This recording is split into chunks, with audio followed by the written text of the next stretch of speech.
Hey, everybody, it's Susan Lindner, your host of the Innovation Storytellers Show. And today is going to be a conversation about creativity from one of the most creative companies in the world. I'm joined today by Chris Duffey, who is globally recognized as the leading figure in the design of digital experiences using emerging technologies. With more than 25 years of experience, he has collaborated with some of the largest multinational corporations, not to mentioning an opening keynote with Kim Kardashian at a recent Cannes Festival event. And he is also known as a strategic futurist and authority on growth prospects for brands, organizations, and society through tech and creativity. Chris spearheads the development of Adobe's Creative Cloud strategic partnerships and has recently published a fantastic new book, which we're going to get into as well. He is also an expert on all things Metaverse, how we're going to diffuse that a little bit from Web3, blockchain, NFTs, DeFi, crypto, AR, VR, generative AI, the whole spat. If you want to know about these topics today, we're going to get deep in the next 30 minutes into this conversation.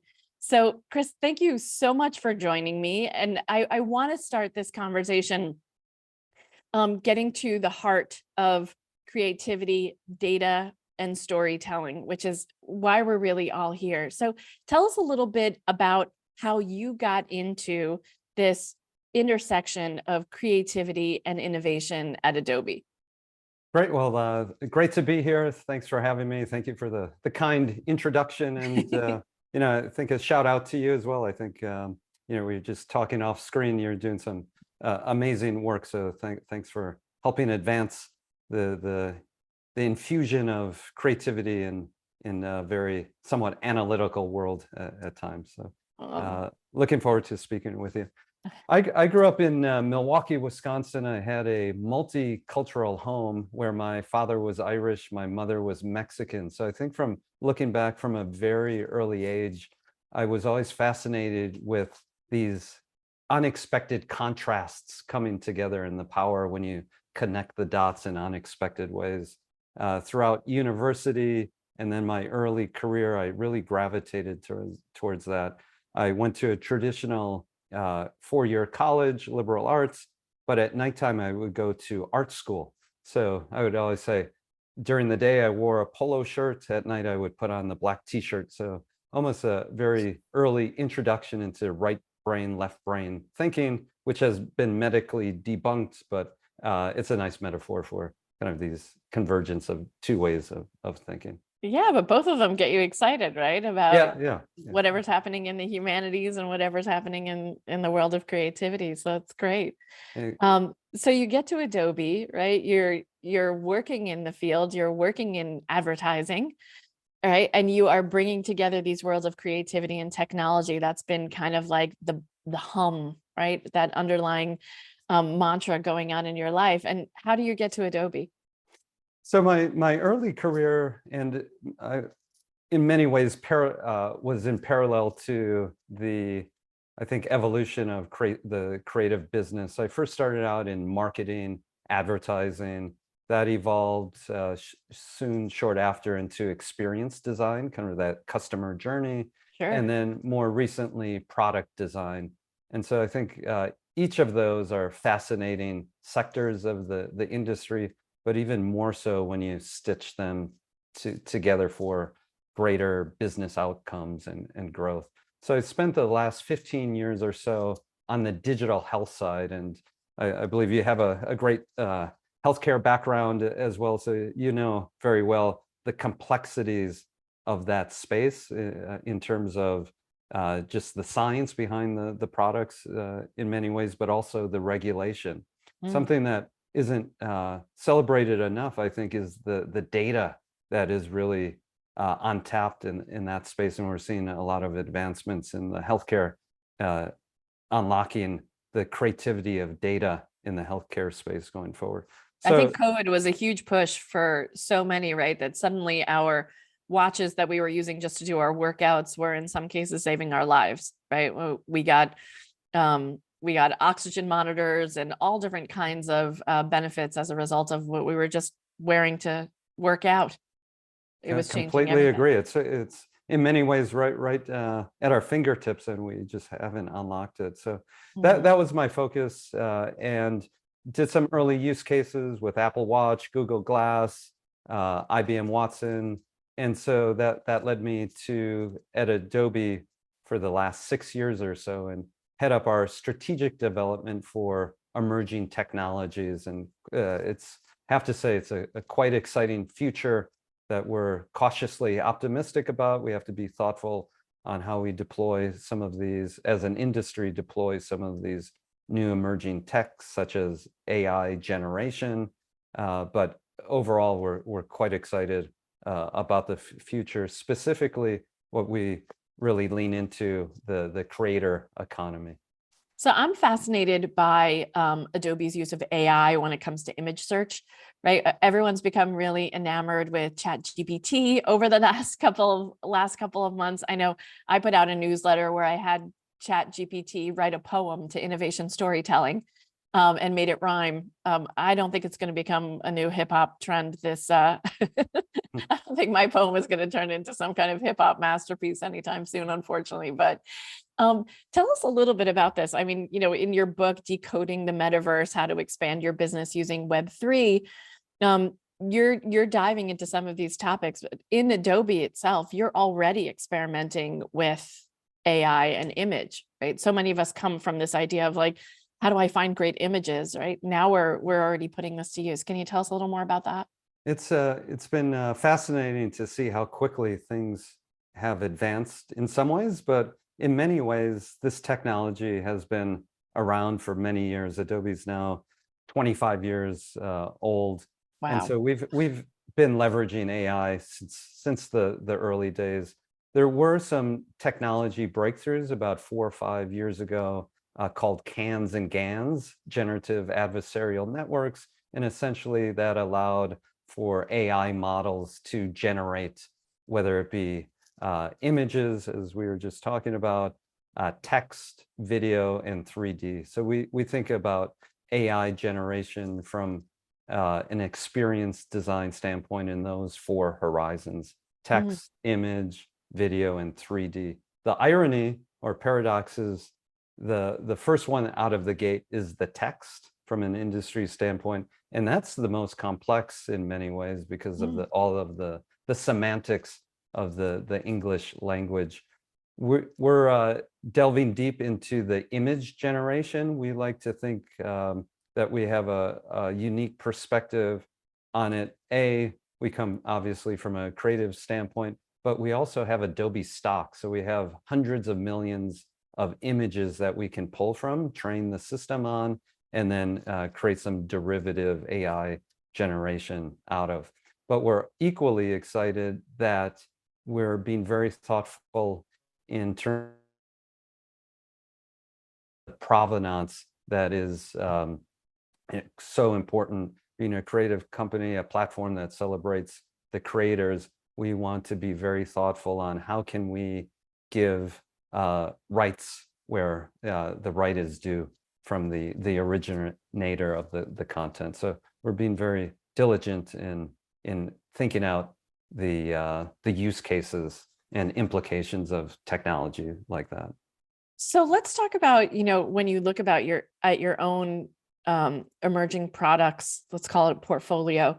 When you think about that, how are you getting people on board internally at Adobe to try out these new ideas? What's the process inside? How do you get people excited about taking a leap into something that sounds spooky, or does it? Are you getting enough customer feedback that says, yes, please give us more?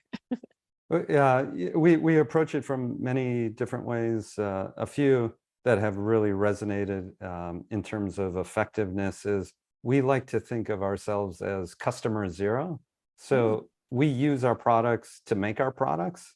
We're also big internal alpha and beta users. So before we even share anything publicly, we're all using it for weeks, months, years beforehand, just to really pressure test it. So Adobe is made up of creators, and so we're using those tools to help create future innovation, which is a really kind of meta way of thinking.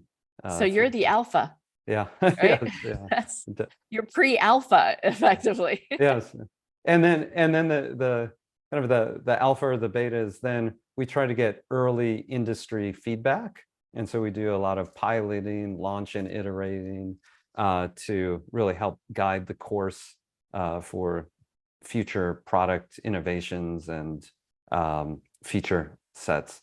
And We're collecting also tons of data along the way. all throughout the entire process. And so Yeah. data is becoming an increasingly part of, as you refer to it, the storytelling of innovation. And so it's equal parts, this narrative, opportunity, TAM, but also the cold hard facts of data.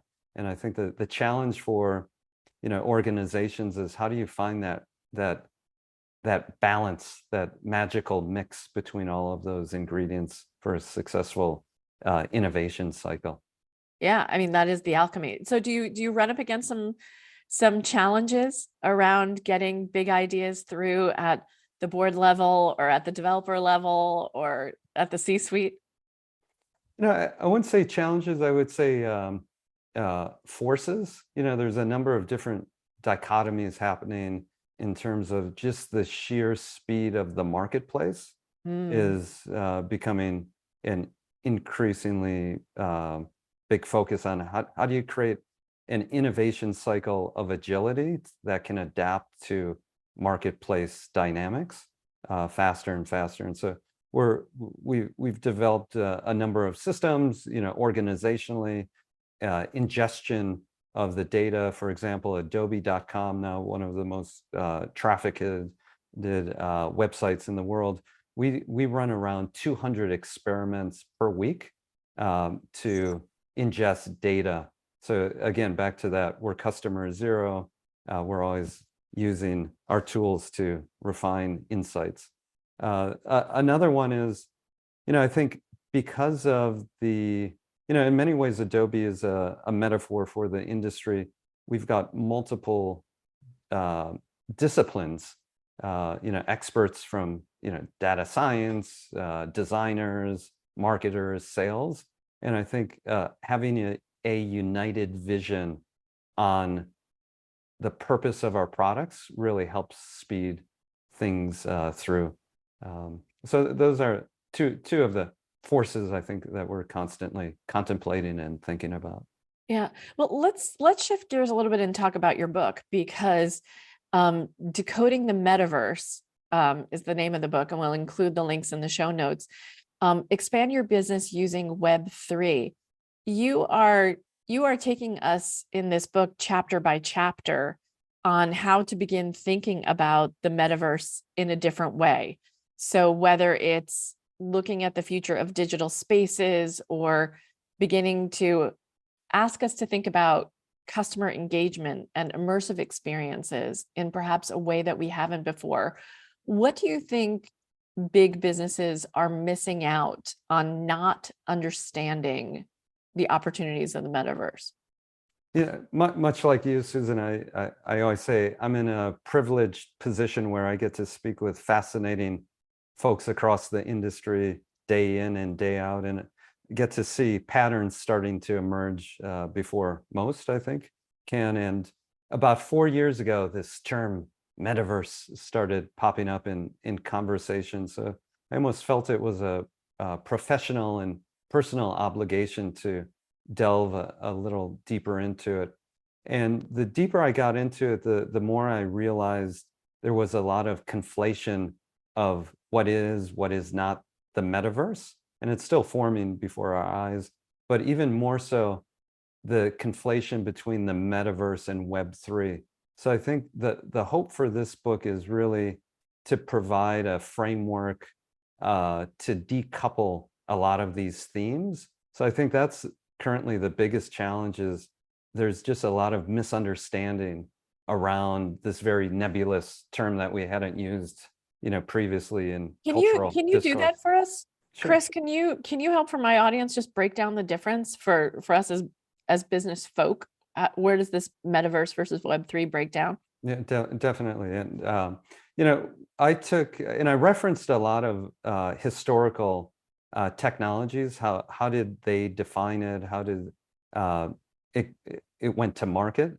And I always felt a little disheartened because I missed the early days of the internet, the formation of it, and I always felt, oh, it would have been fascinating to be part of that. So I almost seized the opportunity to help design the future, and I encourage everyone. This is a very rare moment. This is a generational opportunity to help define the future for the future we want. So I took great reference inspiration from DevOps about 10, 15 years ago. Sure. And it was in a similar space where it was so encompassing that they intentionally didn't define it, but they tried to describe it. So I took that formula. So I try not to define the metaverse because it's moving so quickly, but rather describe it in the book. But if forced, cornered to give a definition, very simply, the metaverse is the merging of the physical and the digital world for more immersive experiences. Kind of a simple, all-encompassing definition. The metaverse in of itself, I characterize as 7 principles, right? Immersive 3D, real-time, ownership, interoperable, shared experiences, shared economy, and persistent. I'm not as religious as some others are. If you have 6 of the 7, I would characterize that as the metaverse. And so those principles are the metaverse. A question that's been coming up quite often is, how does an organization get into the metaverse? And my current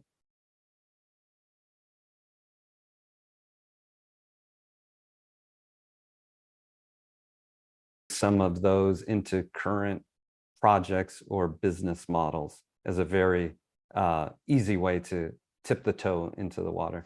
Where it gets more complicated is Web3. And this has really evolved over the last 24 months. First came Web 1, right? The late 90s, early 2000s, which was essentially a read-only environment. Next came Web 2, the mid 2000s, AKA the social era, where it was read and write. So now you could participate in the creation of content. Next came Web 3.0, which is not to be confused with Web 3.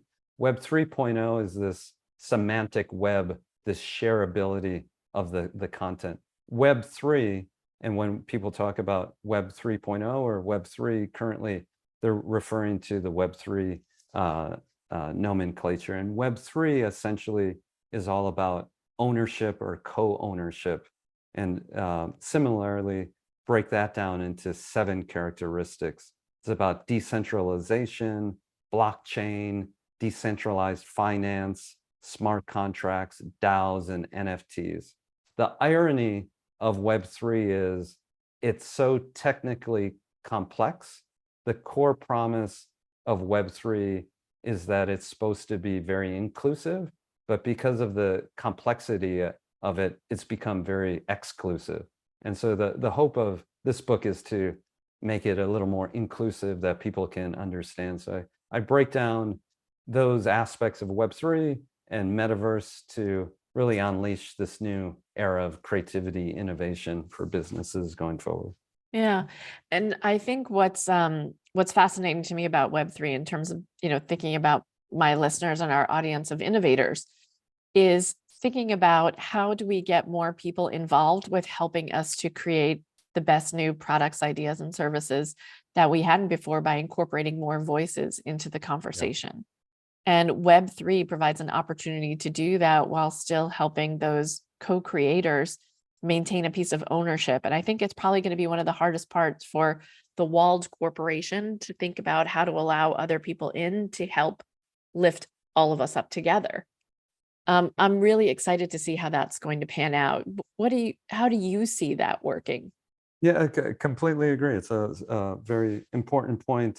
One of the biggest challenges is going to be the mind shift, the change management. In many ways, the metaverse and Web3 is a byproduct reflection of traditional ways of business no longer work.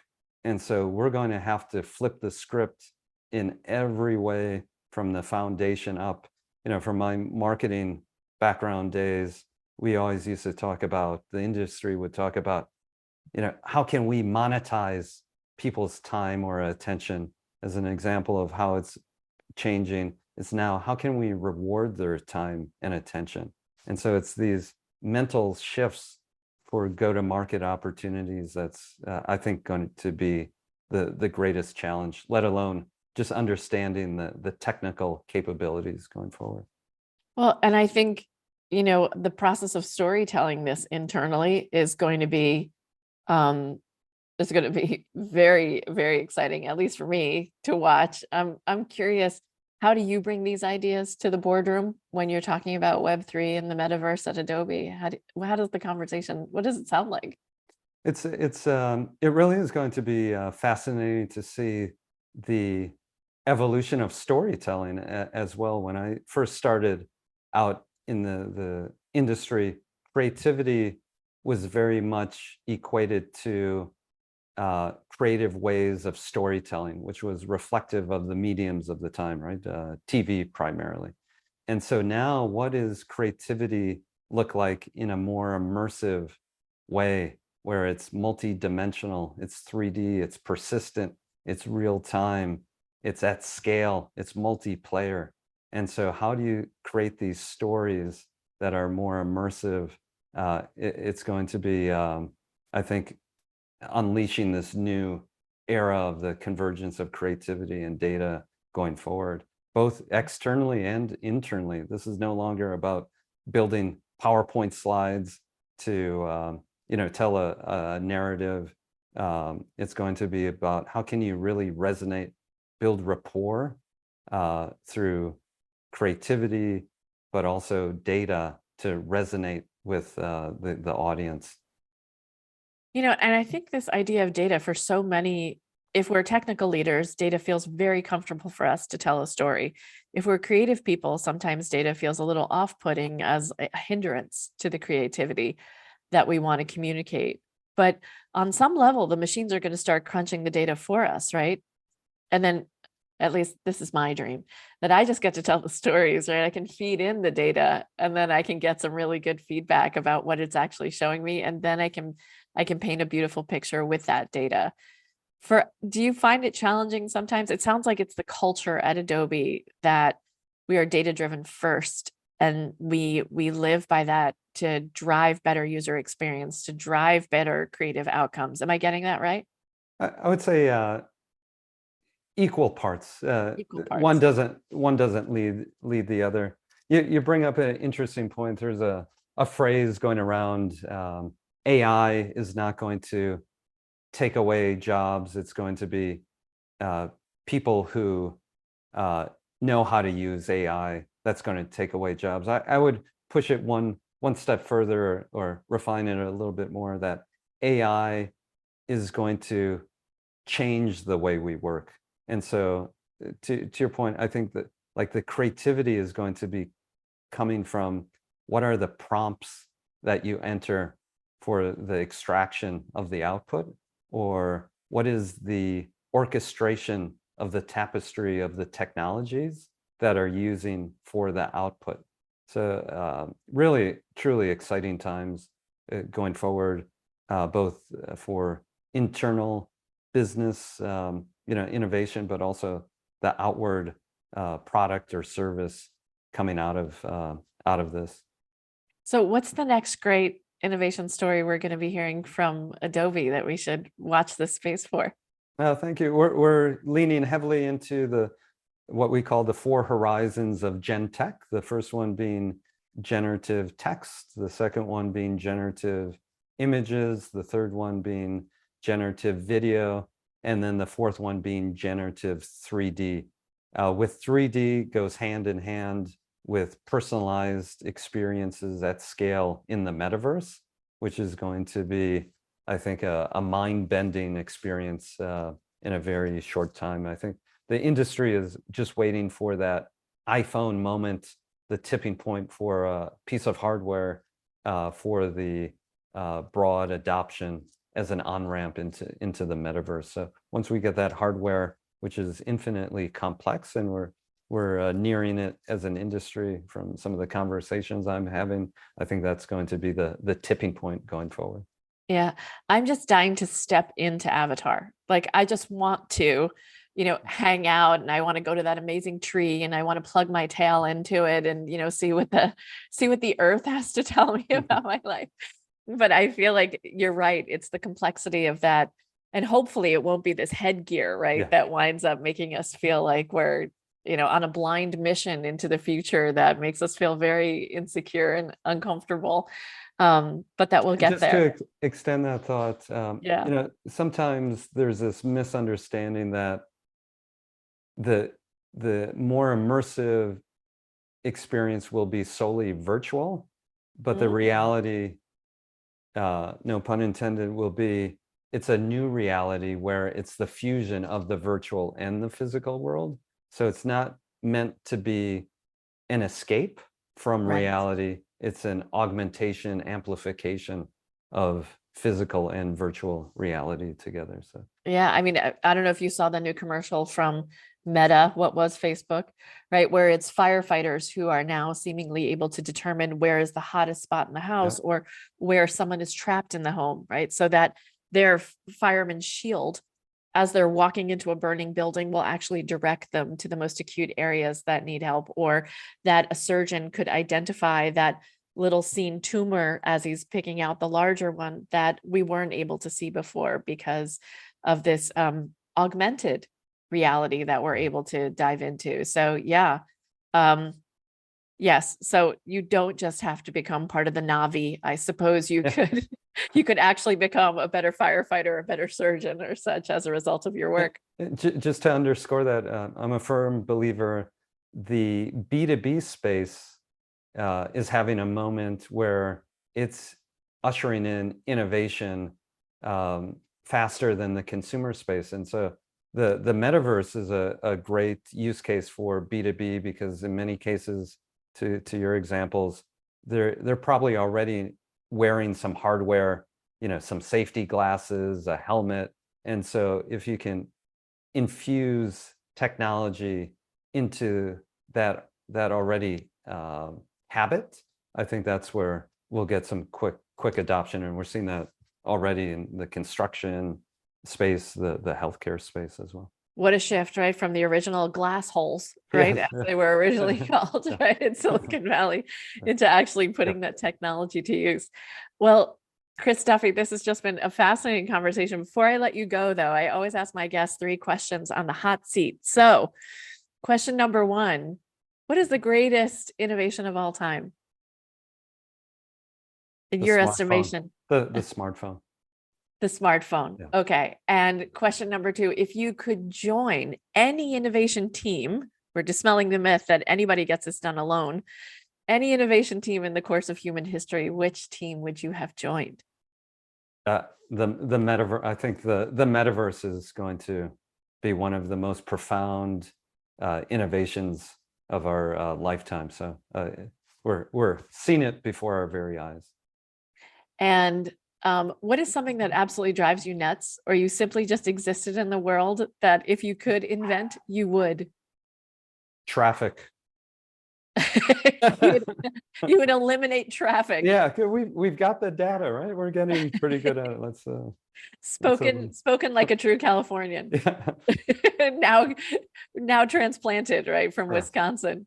Yeah. Go Badgers. But Chris Duffey, thank you so much for joining me. I hope everyone will check out your new book, which is just phenomenal. If you haven't yet picked it up, Decoding the Metaverse, Expand Your Business Using Web3. Chris, thank you so much for joining me today.